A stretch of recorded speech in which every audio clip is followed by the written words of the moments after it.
Então nós vamos falar hoje sobre luto e depressão reativa, que são quase que sinônimos, né? Então, uma depressão reativa, o nome está dizendo, só está deprimido porque aquela situação ocorreu. Tá? Então, tem uma situação externa que você pode ligar com verossimilhança, com facilidade, com pertinência, né? Aquela depressão que está se instalando no ir e vir, né? Digamos assim, do indivíduo. Tá? Então, ele fica deprimido por estar, né, digamos assim, vivenciando a perda de uma pessoa querida, por exemplo. Então, está de luto.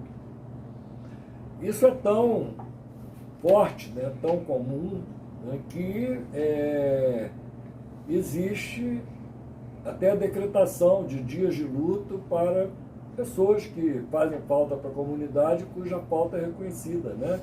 Grandes esportistas, grandes políticos, grandes brasileiros, grandes, né, figuras sociais, né, ditas, né, grandes figuras sociais, né, são, o luto das outras pessoas é cobrado para que todos sintam falta.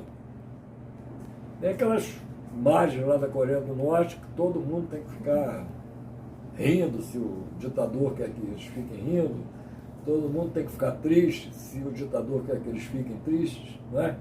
Então, essa cobrança desses sentimentos adequados em relação à importância dessas figuras, né, ele vem dessa praticamente inevitabilidade de vivências de luto por parte de um ser humano. Tá? Mas a análise desta situação mostra a mesma coisa que a gente falou na palestra passada, né? Como se fosse assim, uma equação seria assim, né? Digamos, a intensidade do luto tende a ser diretamente proporcional à falta de amor próprio do enlutado, né?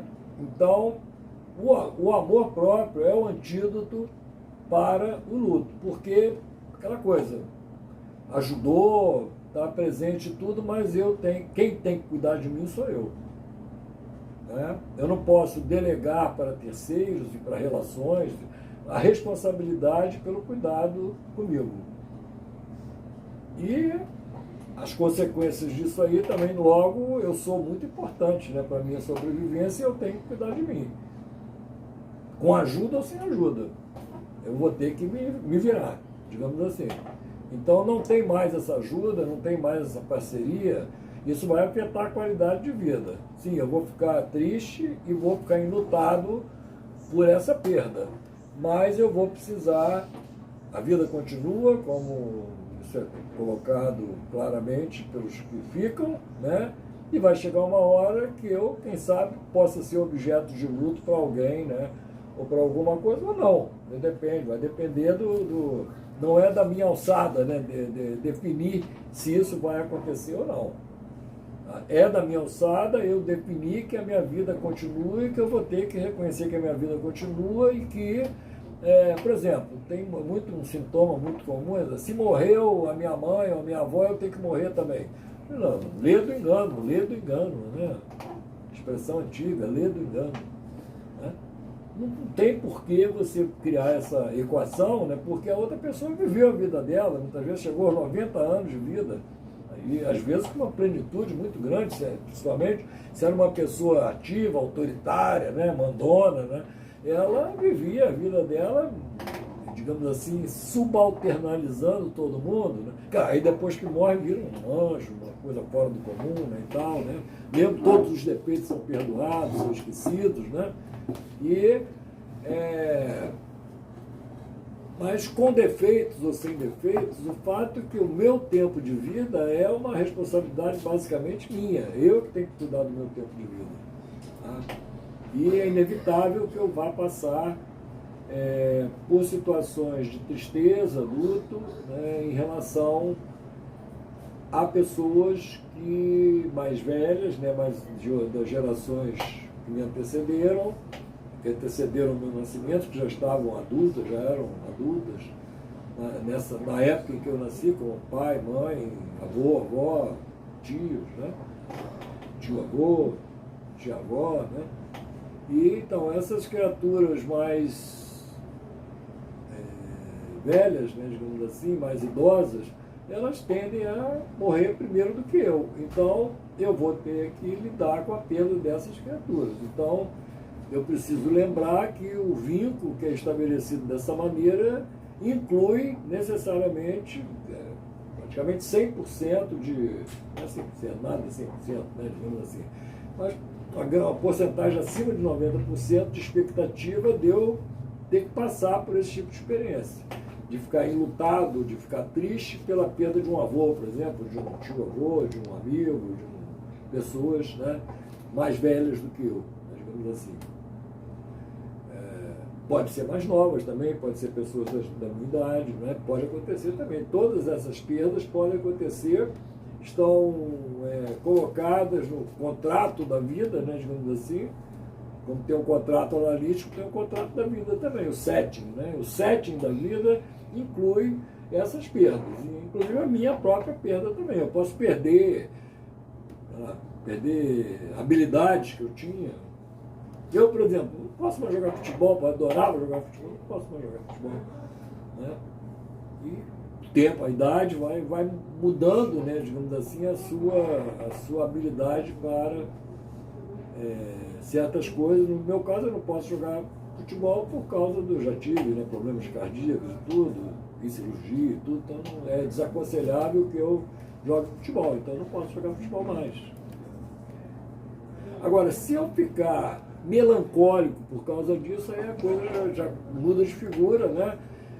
Nós estamos falando até aqui numa situação do luto, né? da depressão reativa, né? Da tristeza, em que o eu do sujeito, o ego do sujeito está integrado o suficiente para manter esse discernimento, né? Também nos reportando novamente a introdução ao narcisismo, o fato é que todos os objetos de amor, né, que eu tenho são referidos a mim, né? Ao meu amor por mim, né?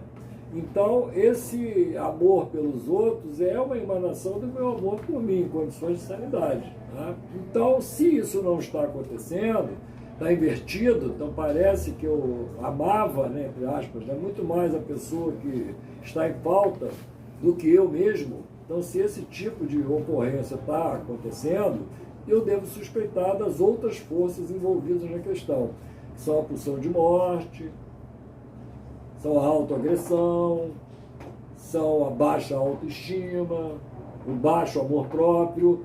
Eles podem e devem estar atuando para que eu me desvalorize tanto em relação a uma seara que é minha. Um bom exemplo para isso que eu acabei de falar é a cegueira histérica, né? Por exemplo, o sujeito não enxerga.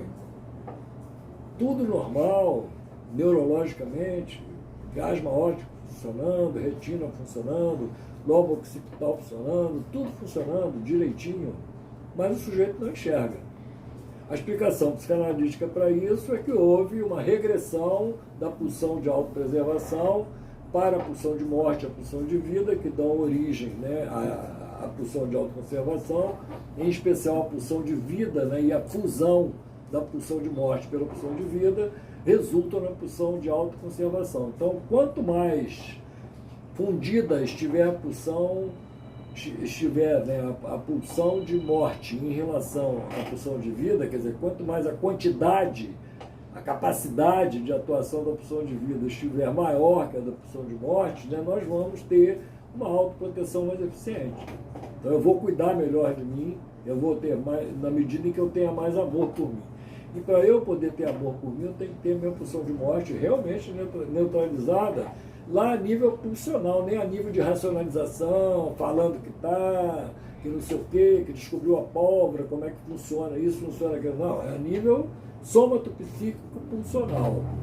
É uma tarefa cheia de determinação afetiva, antes de tudo, emocional, sentimental.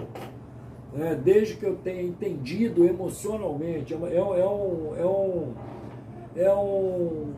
Um acontecimento da esfera da inteligência emocional, né? Desde que eu tenha entendido realmente o valor que a vida tem, o valor que a minha vida tem, eu vou ver que eu sou responsável por isso e eu vou cuidar disso aí. E vou desconfiar de qualquer coisa que apareça que tenda, né, a me tirar desse estado de autoproteção.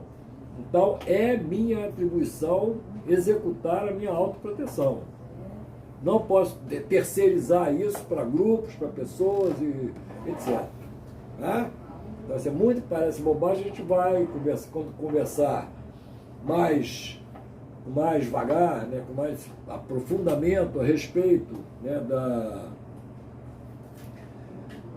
não só da fusão pulsional, mas quando a gente conversar mais assim, tecnicamente, com um embasamento maior, com mais informações a respeito da resistência à psicanálise, a gente vai ver que a própria resistência à psicanálise pode ser enquadrada nesse tipo de questionamento que a gente está colocando agora. Então, está triste demais, está melancólico, está resistente demais à psicanálise, fica querendo criar outras teorias. Vamos ver agora. O primeiro que a gente vai ver sobre resistência à psicanálise vai ser a história do movimento psicanalítico, que Freud coloca claramente ali, né, como que pessoas não analisadas, que nunca fizeram análise, né, quiseram destruir, né, toda, digamos assim, a articulação teórica da psicanálise a partir de racionalizações e especulações. Então, essas racionalizações e especulações estão no mesmo lugar que esse luto, que essa melancolia, que essa tristeza excessiva estão, né? Quer dizer, são coisas que estão atrapalhando a minha vida e que eu vou ter que ver por que estão acontecendo. Quais são os determinantes dessas coisas.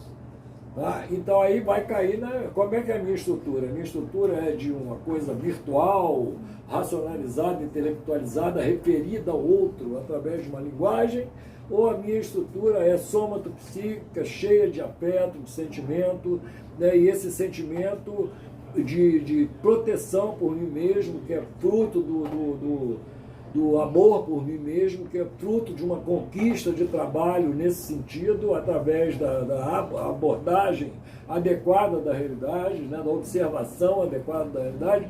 É isso que está acontecendo ou não? Quer dizer, então o que é que está acontecendo? Tá? E como que eu posso, então, tratar essas... Porque se o negócio, como nós vamos ver na próxima palestra, se o negócio for demais, vira uma depressão que vai me levar ao suicídio, que é a melancolia, maior causa de suicídio da psiquiatria toda e de tudo, qualquer coisa que existe aqui nesse mundo. Não tem pessoa mais suscetível de se matar do que o melancólico. Então temos que entender que diferenças são essas entre luto, melancolia, e vamos pedir a ajuda, então, além da introdução ao narcisismo, tem outros, né? Vicissitudes da pulsão, vicissitudes, né? A repressão, o inconsciente, suplemento metapsicológico na teoria dos sonhos. Todos esses textos são importantes para você entender isso. Mas esses dois textos, para quem está começando a ver o cerne da questão, né? Por que um fica melancólico e se mata sob o pretexto de que perdeu alguém, e por que o outro fica em luto, às vezes demora mais, demora alguns anos até em luto, fica vestindo preto aí durante anos, né? Mas depois a pessoa consegue entender, né, digamos assim, que o tempo dela é o tempo dela e o tempo da outra pessoa é da outra pessoa. É que nem você, guardadas as devidas proporções, comparar a validade de remédios. Aquele que foi produzido na data tal, ele tem validade até a data tal. O outro foi produzido 3 anos depois, tem validade 3 anos depois. Então, eu tenho que seguir a validade do meu período, né? Meu período de validade, e não o período de validade dos outros. Tá? Então, é muito suspeito essa desculpa, né, digamos assim, de que se alguém querido morreu, eu tenho que morrer também. Quer dizer, então, principalmente quando são alguém, né, queridos, né, digamos assim, que vão me deixar sozinho aqui, porque não tem como não ser assim. Ninguém vive 150 anos nem 200 anos. Né? Então chega uma hora que a pessoa vai embora e eu vou ter que ficar sozinho aqui.